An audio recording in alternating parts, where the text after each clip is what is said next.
विश्व 24 न्यूज हर पल आपके साथ। डॉक्टर साहब, उसी तरह हमारे भरत भाई भायानी जी है और घनश्याम भाई सांगानी जी है, जितेंद्र भाई जोशी है, हमारे राजू भाई लाटिया है, राजेश भाई पटेल है, संदीप मेहता जी है, योगेश देसाई जी है। उसी तरह हमारे नीलेश भाई लाटिया जो सीए है, उन्होंने भी अच्छा सीए भवन बनाया।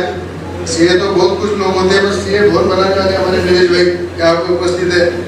उसी तरह हमारे नीलेश भाई शाह है और सुधीर भाई रस्सी वाले यहाँ पे उपस्थित है। सभी हमारे परिवार के लोग हैं और यहाँ पे हम सबको खाना खिलाते हैं। हमारे जेठा भाई यहाँ पे उपस्थित है। अरे मैं वहां से खाना खा के आगे जाता हूँ और फिर लड़ाई लड़ता हूँ, तो इसलिए वो दूर से दिखे, मैंने कहा जेठा भाई इधर आओ।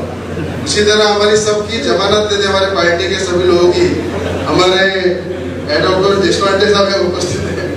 अगर ये नहीं रहते तो जेल में रहते, वकील का भी ध्यान रखना पड़ता है, वकील यहाँ पे उपस्थित है।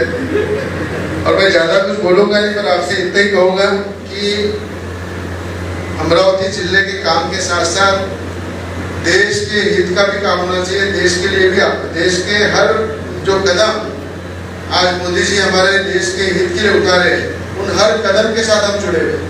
और मुझे लगता है इंदिरा गांधी के बाद अगर देश में कोई प्राइम मिनिस्टर का नाम है तो वो नरेंद्र जी मोदी हैं। देश में भी जानते हैं कि प्राइम मिनिस्टर कैसा होना चाहिए, तो मोदी जी जैसा होना चाहिए। मैं आपको एक ही किस्सा बताऊंगा कि अपन अमरावती में बहुत सारे लोग कुछ चीजें जानते नहीं है, पर मुझे लगता है कि महाराष्ट्र के अंदर देवेंद्र फडणवीस जब मुख्यमंत्री थे, जिस गति से महाराष्ट्र का विकास हो रहा था, उतने गति से हम पीछे आ गए। क्योंकि देवेंद्र फडणवीस सीएम रहने के बाद मुझे लगता है वो साल में 10 बार अमरावती जिले में आते हैं, विदर्भ में 25 बार आते होंगे, पर आज महाराष्ट्र के सीएम 2.5 साल में एक बार भी आए। ना वो मंत्रालय जाते, ना कोई जिले में जाते, ना कोई तालुके में जाते। तो ये हमारी लड़ाई है। अगर एक विधायक अगर समझ लो कोई काम महाराष्ट्र के सीएम को बताता है और वो काम हमारा नहीं होता है, हमारे जिले का होता नहीं है, महाराष्ट्र का नहीं होता है, तो लड़ने की ताकत आप लोगों ने मुझे दी है। अगर मैं आप लोगों के लिए वहां नहीं लड़ूंगा तो अमरावती की तरफ किसी का ध्यान नहीं जाएगा। इसलिए आपके आशीर्वाद से आपकी ताकत का पूरा वापर हम यहाँ से लेके मुंबई तक करते। वही बात मोदी जी को अच्छी लगती।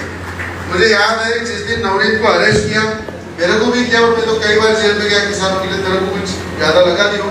और नवनीत के लिए पहली बार था कि वहां पे जब अरेस्ट करने पुलिस आई और जब हमको वहां पे डीसीपी ऑफिस में लेके गया, तो वहां बैठने के बाद हॉटलाइन से मोदी जी का फोन आया। एक देश का प्राइम मिनिस्टर अपने एमपी का इतना ध्यान रखते हैं कि उसके ऊपर जब अन्याय हो रहा है, एक पुलिस उनको खींचते हुए लेके जा रही है, लॉकअप में डाल रही है, कार्रवाई कर रही है, तो मोदी जी का फोन वहां से मेरे को हॉटलाइन पे आया कि आप चिंता मत करो, मैं सब देख रहा हूँ, मैं करूंगा सब कुछ जो करना है। तो इतना बड़ा उन्होंने हौसला हमको दिया कि फिर हम वापस, आपने देखा क्या क्या हुआ। तो वो सब होने के बाद, हम अंदर रहने के बाद भी अमित शाह जी ने पूरा फॉलो किया। मोदी जी ने 3 फोन हमारे देवेंद्र फडणवीस जी को किया, उनसे फॉलोअप रखा। यानी देश का प्राइम मिनिस्टर के साथ साथ जिसपे अन्याय होता है उनको भी संभालने का काम, उनको भी मदद करने का काम देश के प्राइम मिनिस्टर करते हैं। ये हमारे लिए गौरव की बात है। और मुझे लगता है कि महाराष्ट्र के अंदर देवेंद्र फडणवीस जी का बहुत ज्यादा रिस्पेक्ट और बहुत ज्यादा चाहते हैं मोदी जी, अमित शाह जी। और मुझे लगता है कि एक मीटिंग थी महाराष्ट्र के एमपीओ की और देश के कुछ एमपीओ की, तो वहां पे मोदी जी ने बोला बहुत सारे एमपीओ को कि अगर काम करना है तो नवनीत राणा तो अमरावती जिले में जिस तरह से चुन के आती है, काम कर रही है, उस तरह से आप काम करो। ऐसा अमरावती का नाम लेके पूरे देश के एमपी को संदेश दिया, वो हमारे प्राइम मिनिस्टर मोदी जी ने दिया। और मुझे लगता है देश के जितने भी एमपी होंगे, एमएलए होंगे, सबसे ज्यादा मुलाकात हमसे, हम उनसे मिलते, कई बार बातें करते, कई डेवलपमेंट की बातें होती, योजनाओं की बातें होती। तो ऐसा प्राइम मिनिस्टर मैंने देखा नहीं कि जो हमेशा ग्रास लेवल की बातें करे, और ग्रास लेवल की बातों के साथ उसमें किस तरह से इम्प्लीमेंट करना चाहिए। मैं तो एक छोटा एक आमदार विधायक हूँ, मैं तो उनके सामने नखून बराबर नहीं हूँ, पर मुझे मेरे से भी वो हर चीज जानना चाहते कि क्या चल रहा है किसानों के लिए, व्यापारियों के लिए, बेरोजगारों के लिए, उद्योग क्षेत्र में क्या करना चाहिए। अगर देश का प्राइम मिनिस्टर अगर एक एक चीज की तरफ ध्यान देता है तो मुझे लगता है आज और आने वाले भविष्य में मोदी जी जैसा प्राइम मिनिस्टर होना मुश्किल है। देशपांडे साहब यहाँ बैठे, क्योंकि मैं कोई भाजपा का नहीं हूँ, मैं जनता का आमदार हूँ दिलीप भाई,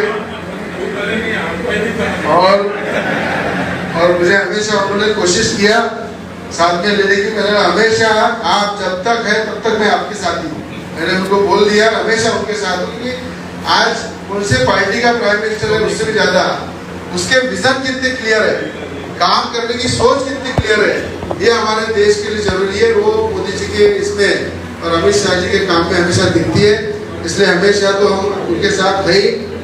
और आज यहाँ पे मैं ज़्यादा कुछ बोलूँगा नहीं, पर आपने हमेशा मुझे आशीर्वाद दिया है, हमेशा मुझे ताकत दी है, और जहाँ जहाँ भी मैं तकलीफ में रहा प्रत्यक्ष आप लोगों ने मुझे साथ जो दिया है उसके लिए मैं दिल से आपका धन्यवाद दूंगा। और मैं चंद्रकांत भाई हमारे बेटे जो हमेशा सोशल काम करते हैं उनका भी अभिनंदन करूंगा, और मैं यही कहूँगा कि इसका समापन हनुमान चालीसा से होना चाहिए।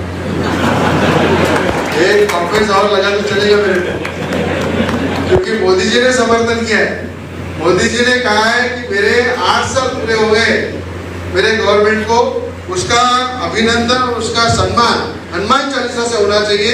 ये देश के प्राइम मिनिस्टर ने बोला है, उनका 8 साल अभी 4-5 दिन पहले हुए थे, तो जगह जगह हुआ है कार्यक्रम। तो इसलिए हनुमान चालीसा का हमेशा मुझे लगता है हमारे हिंदुओं की ताकत है, हमारी संस्कृति है, उसका हमेशा सम्मान होना चाहिए। और मैं आपसे वादा करता हूँ कि हमेशा जो जो कार्य अमरावती जिले करना है, जो ताकत से करना है, और जिस ताकत से हमारे साथ केंद्र सरकार खड़ी है, उनका पूरा वापर अमरावती जिले के विकास के लिए करेंगे। अमरावती का जिले का नाम जितना ऊंचा कर सकते हैं उतनी ताकत से हम करेंगे। और मुझे नवनीत राणा है इसलिए नहीं बोल रहा, पर मुझे लगता है देश में गिने चुने जो कुछ एमपी है उसमें तुम्हारे एमपी का नाम आता है, यानी अपने अच्छे एमपी को चुन के दिया है। अगर उन्होंने कुछ काम नहीं करते थे तो मैं उनके खिलाफ काम करता था। मैंने उनको पहले ही बोला कि आप अगर पिक्चर लाइन में काम करके आज जनता के बीच आ रही है तो जमीन से जुड़ के काम करना पड़ेगा, पर इतनी जमीन में जुड़ के काम कर रही है कि जेल में भी जाना पड़ेगा। तो इसलिए आपने जो आपकी होप है, जो आपने सोचा है, सुधीर भाई और दिलीप भाई की अपने एयरपोर्ट आने वाले टाइम पे 1 साल के अंदर शुरू करेंगे, और 1 साल के अंदर डॉक्टर साहब यहाँ से हर व्यक्ति बॉम्बे जाएगा, बॉम्बे से अमरावती आएगा, ये सुविधा अपन करेंगे। और उसी तरह पायलट ट्रेनिंग स्कूल का भी हमने प्रपोजल डाला है। जिस तरह से गोंदिया के अंदर अपने इन्होंने सिविल एविएशन मंत्री रहते टाइम हमारे प्रफुल्ल पटेल जी ने शुरू किया था, वही पायलट ट्रेनिंग स्कूल भी हम यहाँ पे चालू कर रहे हैं, जिसमें आज आने वाले भविष्य में यहाँ के बच्चे पायलट बने, अच्छा उनको ट्रेनिंग मिले। और एक और सुविधा हम लोग चालू कर रहे हैं, जिस तरह से चिकलदरा हमारे यहाँ एक अच्छा टूरिज्म है, पर कोई भी आदमी जाना चाहता है तो उसको आने जाने के लिए जो तकलीफ होती है, तो यहाँ से अपन हेलीकॉप्टर की सुविधा का भी अपने प्रस्ताव डाला है कि बेलोरा से चिकलदरा के लिए हेलीकॉप्टर सुविधा होना चाहिए, जिससे कोई बॉम्बे से या बाहर से बड़ा व्यक्ति आता है तो 20 मिनट में वो चिकलदरा पहुंचना चाहिए। इसलिए हेलीपैड का भी वहाँ पे एक बड़ा प्रपोजल अपन चिकलदरा में मंजूर कर ले। ऐसे कई काम उद्योग क्षेत्र में तो आपको मालूम है, हरमन जैसा मेडिसिन प्लांट वो अपन ने नांदगांव पे एमआईडीसी में लाया। रेलवे वैगन फैक्ट्री के ओपनिंग के लिए मोदी जी ने शब्द दिया है कि उस ओपनिंग के लिए मैं यहाँ पे आऊंगा, तो आने वाले 2-3 महीने के अंदर खुद मोदी जी अमरावती आने के चांसेस है रेलवे वैगन फैक्ट्री के उद्घाटन के लिए। वो भी हमारा एक प्रयास चल रहा है। जो कार्य बड़े से बड़े करना है वो पूरे आपके आशीर्वाद से करेंगे। और उसी के साथ मैं दिलीप भाई का भी धन्यवाद दूंगा। मैं हर साल कुछ गरीबों के लिए फोन करता हूँ, तो 2-4-5 एडमिशन मेरे करते हो दिलीप भाई। गरीबों के लिए मैं जब फोन करता तो 2-4 एडमिशन मेरी टीम में करते आप। अभी एक कार्यक्रम में 2 और बड़ा तो ज्यादा साथ मेरे का फायदा हो, तो आपके संबंधी से 5 किसी को साथ कर दे, क्योंकि आप लोगों को यहाँ एडमिशन किसको जरूरतमंद गरीब लोग हैं जिनको पढ़ना है, फीस नहीं है, कुछ प्रॉब्लम है तो वो माफ करने का भी काम करते हैं। तो भले में गुजराती स्कूल में गरीब बच्चे भी पढ़ते हैं, उनका भी भला होता है। इसके लिए उनको मैं ढेर सारे धन्यवाद दूंगा। दिनेश भाई सेठिया ने एक अच्छा काम किया है एक माँ के नाम से, इसलिए उनको ढेर सारी शुभकामनाएं दूंगा और आपके सभी के आशीर्वाद से आने वाले भविष्य में हर लड़ाई लड़ेंगे। आपका आशीर्वाद, आपकी ताकत हमारे साथ रहो, यही आपसे विनती करूंगा। जय जलाराम।